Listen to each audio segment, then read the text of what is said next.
आपका मेरे YouTube channel देसी क्लास विथ अमित सर में स्वागत है।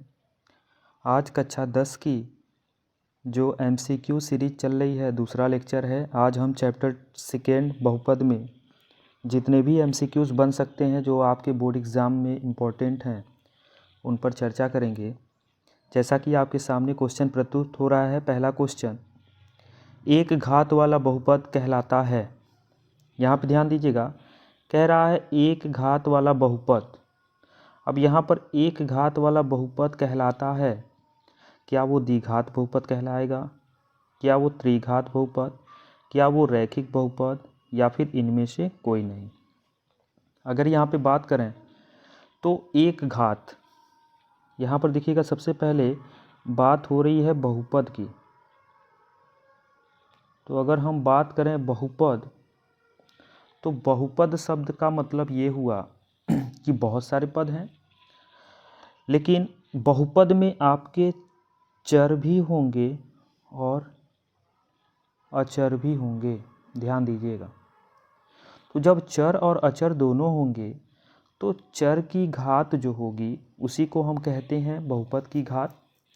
और एक घात वाला बहुपद का मतलब ये हुआ कि सीधे सीधे आपको समझना है। एक घात का बहुपद का मतलब सीधे सीधे आप ये समझें कि चर पर अधिकतम घात जो है, यानी आपको सीधे सीधे ये ध्यान देना है कि जो अधिकतम घात होगी अगर वह एक है तो आप सीधे सीधे कहेंगे कि वह आपका रैखिक बहुपद होगा।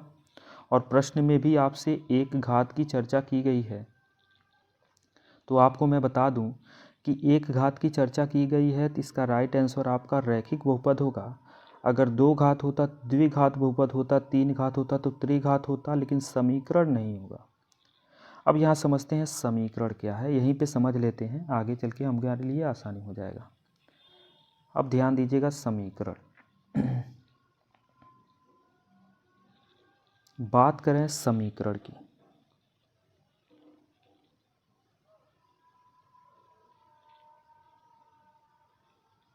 समीकरण की बात करें तो जैसे हमने एक द्विघात बहुपद लिखा, मान लीजिए हम रैखिक बहुपद ही लिख रहे हैं, रैखिक बहुपद ही, जैसे लिखा x+2। यहाँ देखिए x पर क्या कोई घात है, क्या नहीं है ना, नहीं कोई घात है, मतलब एक घात है, एक घात है। इसी की वजह से इसको हम रैखिक बहुपद कहे। आपका आंसर समझ में आ गया होगा क्वेश्चन का। अगर हम इसको बराबर करके कुछ और दिखा दें, जैसे x+2 बराबर अगर हम x+3, और यहाँ पर एक घात है, यहाँ पर अगर हम दो घात लगा दें तो ये जो बराबर का चिन्ह है यही आपको रिप्रेजेंट करता है किसको, समीकरण को। तो आई होप आप समीकरण के बारे में समझ गए होंगे और इस प्रश्न का राइट आंसर भी समझ गए होंगे। बढ़ते हुए अगले क्वेश्चन की तरफ, कह रहा है अधिकतम तीन घात वाला बहुपद। अब देखिए, अगर एक घात है, ध्यान से समझिएगा, अगर एक घात है तो उसको अभी आपने हाल ही में कहा कि वह क्या होगा, रैखिक होगा। ठीक है, तो अगर एक घात, यही इम्पॉर्टेंट है, सबसे इम्पॉर्टेंट यही है। अगर एक घात है तो रैखिक आपने कहा, तो दो घात है तो द्विघात होगा, और तीन घात है तो त्रिघात होगा, तो यानी त्रिघारी बहुपद। यानी इसका राइट आंसर आपका हो जाएगा, अधिकतम तीन घात वाला जो बहुपद होगा उसको हम कहेंगे त्रिघाती बहुपद। बढ़ते हैं अगले क्वेश्चन की तरफ।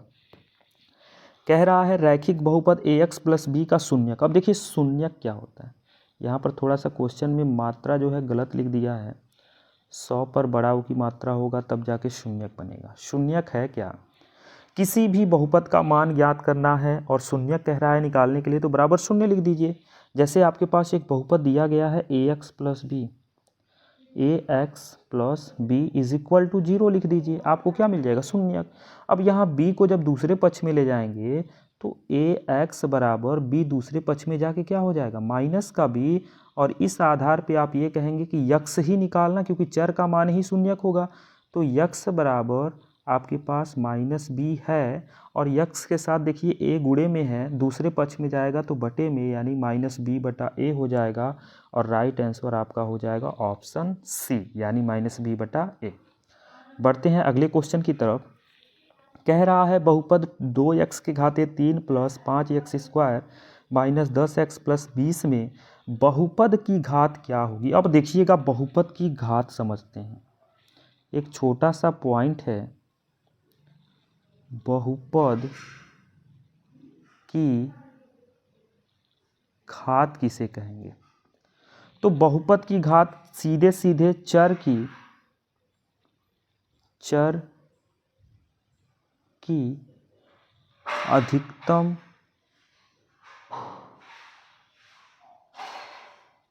जो चर की अधिकतम घात है उसी को आप क्या कहेंगे, बहुपद की घात कहेंगे।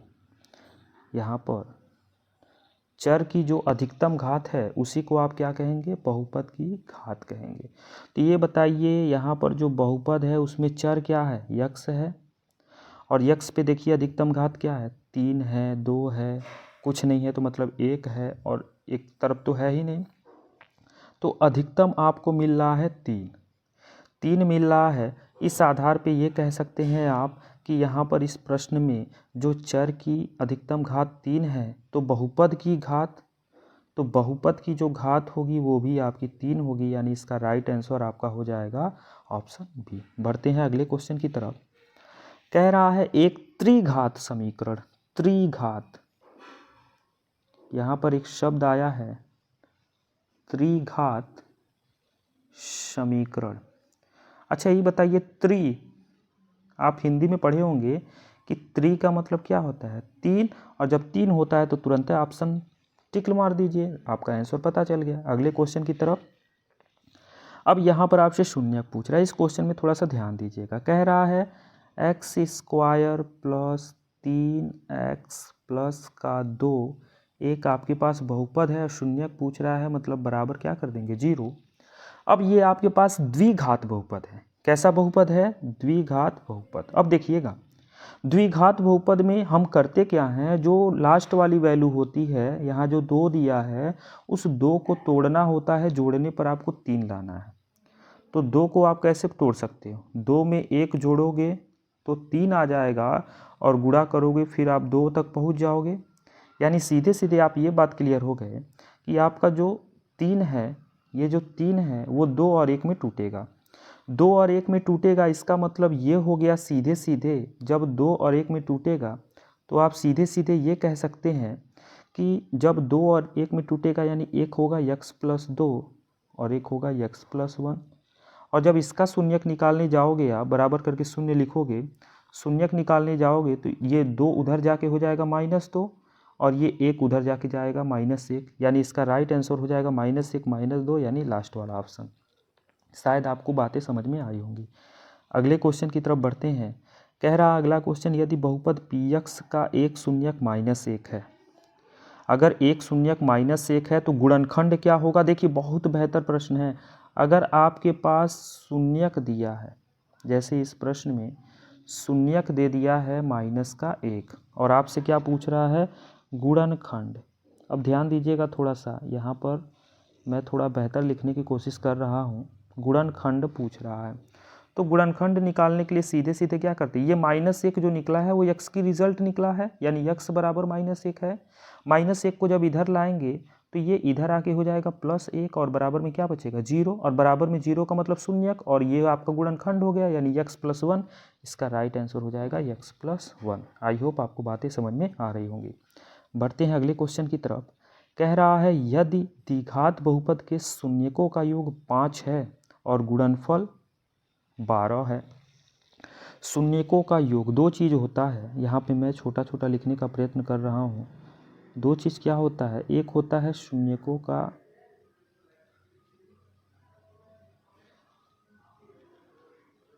योगफल। तो आपको मैं बता दूँ, शून्यकों का योगफल होता है -b/a। ठीक है, शून्यकों का योगफल होता है -b/a, और शून्यकों का योगफल दिया है 5। आप थोड़ा सा दिमाग लगाइएगा, ठीक है। शून्यकों का योगफल होता है -b/a, और अगर हम बात करें तो शून्यकों का जो गुणनफल होता है, शून्यकों का जो गुणनफल होता है वो होता है c/a। किसके लिए? आपके पास जब समीकरण होगा ax² plus bx plus c बराबर 0, अगर आपके पास कोई द्विघात बहुपद का समीकरण है तो इस आधार पे आप ध्यान दीजिएगा c/a पॉजिटिव में, तो c की वैल्यू हमेशा पॉजिटिव चाहिए, लास्ट वाला। तो लास्ट वाला देखिए कौन सा पॉजिटिव है, ये पॉजिटिव, ये निगेटिव है, गलत हो गया, क्योंकि ये भी निगेटिव है, ये भी गलत हो गया, ये पॉजिटिव, यानी पहले और चौथे में से सही आंसर है। अब कह रहा है कि रिजल्ट गुणनफल देखिए 12, तो देखिए जहाँ 12 है वही सही हो जाएगा, लास्ट में है इसलिए ये ऑप्शन सही हो जाएगा। आई होप आपको छोटी छोटी बातें जो है पकड़ में आ रही होंगी। बढ़ते हैं अगले क्वेश्चन की तरफ। आप कृपया लिखावट पर न ध्यान दें, समझने का प्रयत्न करें, क्योंकि अभी यह आपकी नई श्रृंखला जो चल रही है, इसमें नई शुरुआत, नए टेक्निक का प्रयोग किया जा रहा है, धीरे धीरे इसमें इम्प्रूवमेंट आएगा। कह रहा है प्रश्न, एक त्रिघाती बहुपद के अधिक से अधिक कितने शून्यक हो सकते हैं? अब ध्यान दीजिएगा, त्रिघाती बहुपद के शून्यक पूछ रहा है, तो जितना घाती बहुपद होता है उतने ही शून्यक होते हैं। इसका राइट आंसर हो जाएगा ऑप्शन डी यानी 3। बढ़ते हैं अगले क्वेश्चन की तरफ। कह रहा है y बराबर x के घाते 3 माइनस 4x का ग्राफ x अक्ष को कितने बिंदुओं पर प्रतिच्छेद करेगा? तो यहाँ पर देखिए घात कितनी है, 3 है, तो 3 बिंदुओं पर प्रतिच्छेद करेगा। बात समझ में आया? जितनी घात है बहुपद की उन्हीं पे चर्चाएं होने वाली हैं। बढ़ते हैं अगले क्वेश्चन की तरफ। कौन रेखीय व्यंजक है? कौन रेखीय बहुपद व्यंजक? रेखीय शब्द याद रखिए, रेखीय का मतलब ये हो गया कि चर जो होगी और चर की जो घात होगी वो चर्चा कितनी होने वाली है, 1 की। तो 1 घात आप देखिए साफ साफ पहला ऑप्शन ही लग रहा है, यही सही हो जाएगा। अगले क्वेश्चन की तरफ बढ़ते हैं। कह रहा है एक रैखिक समीकरण का घात होगा। फिर वही प्रश्न है, रैखिक समीकरण शब्द क्या आया है, रैखिक समीकरण। ये बताइए, समीकरण तो आपको हमने बताया, रैखिक मतलब क्या कि घात आपको कितनी चाहिए, 1 चाहिए, आपको पता है, और घात 1 मतलब इसका राइट आंसर 1 हो जाएगा। बढ़ते हैं अगले क्वेश्चन की तरफ। अधिकतम 3 पद वाला बहुपद कहलाता है। तो ये बताइए कितने पद हैं, 3 पद, तो त्रिपद, बस आंसर हो गया। अगले क्वेश्चन की तरफ बढ़ते हैं। निम्नलिखित में कौन बहुपद है? अब ध्यान दीजिएगा, प्रश्न जो है आपका सीधे सीधे पूछ रहा है बहुपद से, और बहुपद से पूछ रहा है, इसका मतलब ये हो गया कि आपको बहुपद के बारे में जानकारी होनी चाहिए। अब बहुपद के बारे में बस ये कहना चाहता हूँ कि जो चर की घात होती है ना, चर की जो घात होती है वो सीधे सीधे आप बस ये जान लीजिए कि पूर्ण संख्या होनी चाहिए। चर की घात जो होनी चाहिए वो पूर्ण संख्या होनी चाहिए। यानी आपको मैं बता दूं कि चर की घात आपकी क्या होनी चाहिए, पूर्ण संख्या होनी चाहिए। तो जब चर की घात पूर्ण संख्या होनी चाहिए तो इस आधार पे आप ये देखेंगे कि यहाँ पर चर जो है करड़ी में है, रेड ले लेते हैं, करड़ी में है, इसका मतलब करड़ी में है, इसका मतलब यह तो नहीं होगा क्योंकि करड़ी में कभी भी पूर्ण संख्याएं नहीं होंगी। यहाँ पर आप देख रहे हैं चर पर -2 लिखा है और माइनस संख्या पूर्ण संख्या को प्रदर्शित नहीं करता है, ये भी गलत हो गया।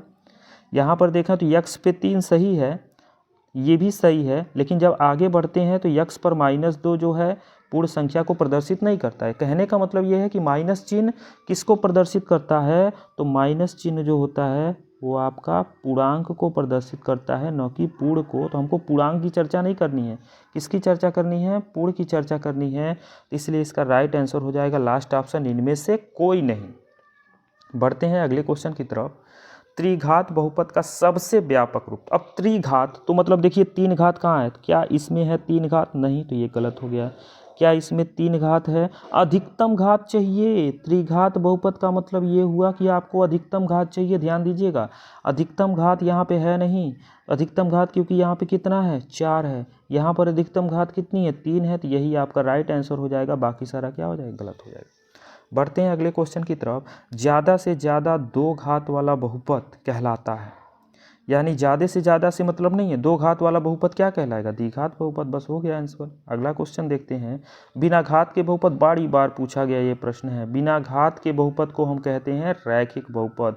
द्विघात मतलब दो घात होगा, त्रिघात मतलब तीन घात, और ये तो देखना ही नहीं है। बढ़ते हैं अगले क्वेश्चन की तरफ। कह रहा है यदि x minus A F x का एक गुणनखंड है तो एफ ए कितना होगा? अच्छा ये बताओ, अगर एफ एक्स जो है वो x माइनस ए है तो यफ ए कितना होगा? यही ना पूछा है। तो ये बताओ यफ ए बराबर क्या होगा? यक्स के जगह ए आ जाएगा, यानी ए माइनस ए बराबर में कितना हो जाएगा? शून्य, यानी राइट आंसर हो जाएगा आपका पहला। बढ़ते हैं अगले क्वेश्चन की तरफ। द्विघात समीकरण एक्स स्क्वायर माइनस 3 के शून्यक। अब ये देखिए शून्यक पूछा है ना, बहुत बेहतरीन प्रश्न है। एक्स स्क्वायर माइनस 3 का शून्यक पूछ रहा है। शून्यक माने बराबर क्या कर देंगे? 0।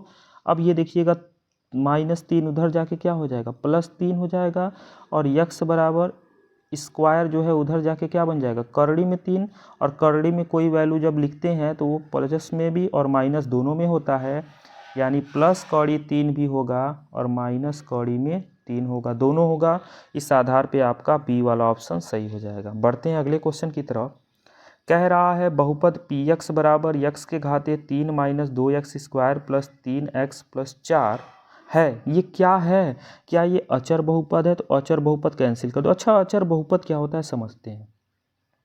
अचर बहुपद का मतलब है कि केवल और केवल किसकी चर्चा होगी? अचर की। और अचर किसे कहते हैं? जो आपकी संख्या होती है ना, जो संख्या, उसी को आप क्या कहेंगे? अचर। तो यहाँ पर देखो संख्या के साथ साथ अक्षर भी तो आया है बहुपद में, तो इसलिए ये गलत हो गया है। रैखिक बहुपद का मतलब होता है कि केवल एक घात, और आपको प्रश्न में दिख रहा है कि यक्स के घाते 3 मतलब 3 घात है। द्विघात का मतलब ये हो गया 2 घात, और प्रश्न में 3 घात है, तो इसका राइट आंसर आपका त्रिघाती बहुपद हो जाएगा। बढ़ते हैं अगले क्वेश्चन की तरफ। कह रहा है x square minus 3x minus 4 में पी एक्स का एक शून्यक होगा। शून्यक पूछ रहा। अब यहाँ थोड़ा सा ध्यान दो। क्या ध्यान देना? थोड़ा सा। ये जो 4 दिख रहा है ना, 4, आप 4 को ऐसे तो लिख सकते हैं ना, 4 एकम 4, और 4 में से 1 गया 3, लिख सकते हैं ना। इस 3 के जगह पे 4 में से 1 गया 3, ऐसे लिख सकते हैं। अब अगर 4 लिखेंगे तो 4 रहेगा तो x माइनस 4 बराबर 0 होगा, और x माइनस 4 बराबर 0 का मतलब ये हो गया कि x बराबर कितना आ जाएगा? 4। इसका राइट आंसर हो जाएगा लास्ट वाला। बढ़ते हैं अगले क्वेश्चन की तरफ। कह रहा है यहाँ पे भी शून्यक पूछ रहा है। अच्छा, ये क्वेश्चन शायद रिपीट हो गया क्या? जी हाँ, ये क्वेश्चन जो है रिपीट हो गया है, तो इसका आंसर भी आपका कैसे होगा हमने बता दिया। अगले क्वेश्चन की तरफ बढ़ते हैं। कह रहा है अल्फा और बीटा बहुपद 2x square plus 5x minus 10 के शून्यक हों तो अल्फा गुणे बीटा क्या होगा? तो अल्फा गुणे बीटा का मतलब ये हो गया कि अल्फा इंटू बीटा बराबर, आपको मैं बता दूं कि ये C/A होता है, और alpha plus beta is equal to होता है माइनस का B/A। अब आपसे अल्फ़ा इंटू बीटा पूछा है तो C/A का मतलब हो गया C। ध्यान दीजिए ax square plus bx plus C के रूप का होता है, तो C के जगह आया है माइनस का 10, थोड़ा सा यहाँ इसको किनारे करें, माइनस का 10, और बटे में a के जगह पे क्या आया है? तो a के जगह पे आपका आया है 2, और 2 से कैंसिल करेंगे तो 5 बार में कैंसिल होगा, यानी इस आधार पे आपका आ जाएगा माइनस का 5, और राइट आंसर आपका हो जाएगा सेकेंड वाला। बढ़ते हैं अगले क्वेश्चन की तरफ। अगला क्वेश्चन कह रहा है बहुपद पी एक्स के शून्यक उन बिंदुओं के यक्स अक्ष के निर्देशांक, यहाँ ध्यान दीजिएगा y बराबर पी एक्स है, यहाँ पे ध्यान दीजिएगा पी एक्स का मतलब ये हो गया कि यक्स के सापेक्ष बात हो रही है, तो यक्स अक्ष की बात हो रही है, तो राइट आंसर आपका ए हो जाएगा। इसको देख के ही आप टिक लगा देंगे। अगले क्वेश्चन की तरफ बढ़ें तो कह रहा है इसका ग्राफ जो होगा वो क्या होगा? तो ध्यान दीजिएगा y बराबर x square minus 3x minus 4। अच्छा ये बताइए यहाँ पे जो यक्स की वैल्यू होगी वो आपकी अलग अलग आएगी। अलग अलग का मतलब ये हो गया कि 4, यहाँ 3 के जगह पे आप 4 माइनस 1 लिखेंगे, तो एक वैल्यू 4 एक वैल्यू 1, मतलब आपका सीधे सीधे बिंदु तो होगा नहीं, सरल रेखा होगा नहीं, और इनमें से कोई नहीं, मतलब परवलय ही होगा राइट आंसर। बढ़ते हैं अगले क्वेश्चन की तरफ। कह रहा है शून्यकों का योग। तो शून्यकों का योग, मान लीजिए अगर शून्यक अल्फा और बीटा है तो अल्फा प्लस बीटा योग जो होता है वो माइनस का b/a होता है, और b आपको साफ साफ दिख रहा है माइनस का -8, और बटे में a जो है आपको साफ साफ 2 दिख रहा है, 2 चौके 8, minus minus plus, minus minus क्या हो जाएगा प्लस, केवल 4 बचेगा, यानी इसका राइट आंसर हो जाएगा डी। बढ़ते हैं अगले क्वेश्चन की तरफ। कह रहा है एक बहुपद के शून्यकों की संख्या कितनी होती है। तो एक चीज़ ध्यान दीजिएगा, जो शून्यकों की संख्या होती है, जो शून्यकों की संख्या होती है वो किस पर डिपेंड करती है, घात पर डिपेंड करती है, और अधिकतम पूछ रहा है कितनी हो सकती है, इसका मतलब घात शब्द जहाँ लगा हुआ है तो घात यहाँ पे लगा है, इसलिए राइट आंसर आपका ये वाला हो जाएगा। बढ़ते हैं अगले क्वेश्चन की तरफ। कह रहा है द्विघात बहुपद के शून्यक होंगे। अब शून्यक किसका पूछ रहा है, x² - 5x + 6 का शून्यक पूछ रहा है। ये बताइए शून्यक क्या निकाल सकते हैं, तो बिल्कुल, कैसे, अब ध्यान दीजिएगा। तो यहाँ पर 6 है, तो 6 एक कम 6, और 6 में से 1 जाएगा तो 5, लेकिन यहाँ पे ध्यान दीजिएगा ये कौन सा चिन्ह है, प्लस है, तो इसीलिए आपको घटाना नहीं जोड़ना है। तो आप कहेंगे 2 × 3 = 6, और 2 3 मिलके कितना हो जाएगा 5, 2 यहाँ माइनस में होगा और 3 जो है प्लस में होगा, यानी x - 2 और x + 3। इस आधार पे आप ये कहेंगे -2 उधर जाएगा तो +2, और 3 उधर जाएगा तो -3। तो इस आधार पे 2 - 3, यानी थोड़ा सा यहाँ पे चीज़ें जो है ध्यान दीजिएगा, 2 - 3 यहाँ पर लास्ट में आपको देखने को मिल रहा है, 2 और 3 के बीच में रिलेशन। अब आप कहेंगे सर ये तो मिस्टेक हो गया, तो आपको ये बात बता दें कि ये जो आपने 2 + 3 लिखा है इसको 3 + 2 कर दो, 3 + 2 कर दो, तो ये 3 यहाँ आ जाएगा, 2 यहाँ। जैसे कहने का मतलब है, यहाँ देखिए मैं फिर बता रहा हूँ आपको, अगर हम इसको 3 + 2 कर दें तो कोई दिक्कत नहीं होना चाहिए, 3 दूना 6 और 3 2 5। अब यहाँ पर हो जाएगा x + 3, सॉरी प्लस नहीं होगा, -3, और एक होगा x + 2, ठीक है। अब ये 3 उधर जाके -3 उधर जाके +3, और 2 उधर जाके -2, तो -2 और 3 से संबंधित लास्ट ऑप्शन। आप शायद समझ गए होंगे। अगले क्वेश्चन की तरफ बढ़ें तो अगला क्वेश्चन कह रहा है कि अगर अल्फ़ा बीटा गामा, अगर त्रिघाती बहुपद की चर्चा हो रही है और इसका alpha × beta × gamma, alpha × beta × gamma पूछता है, तो आप दिमाग में बैठा लीजिए कि -d/ क्या होगा, ये होगा। ये आपको एकदम दिमाग में बैठा लेना है, ये बहुत ही ज़्यादा इम्पॉर्टेंट क्वेश्चन है, इतना आप दिमाग में बैठा लीजिए, वेरी वेरी इंपॉर्टेंट है, यानी राइट आंसर हो जाएगा -d/a। बढ़ते हैं अगले क्वेश्चन की तरफ। एक पद वाला बहुपद क्या कहलाएगा, ये तो बहुत आसान है। एक पद वाले बहुपद पद है, और यहाँ एक पदी और रैखिक में ना कंफ्यूज हो जाइएगा, ठीक है। इसका आंसर होगा एक पदीय बहुपद, ध्यान दीजिएगा। अगले क्वेश्चन की तरफ बढ़ें, बस यहीं पे एंड हो गया। आई होप आज का सेशन आपको अच्छा लगा होगा। अगर आपको वीडियो अच्छा लगा तो इस वीडियो को लाइक कर दीजिए और ज़्यादा से ज़्यादा शेयर कीजिए, ताकि बच्चे इस वीडियो का फ़ायदा उठाएं और बोर्ड एग्ज़ाम में अच्छा नंबर पाएं। Thank you so much for watching my YouTube channel. जय हिंद।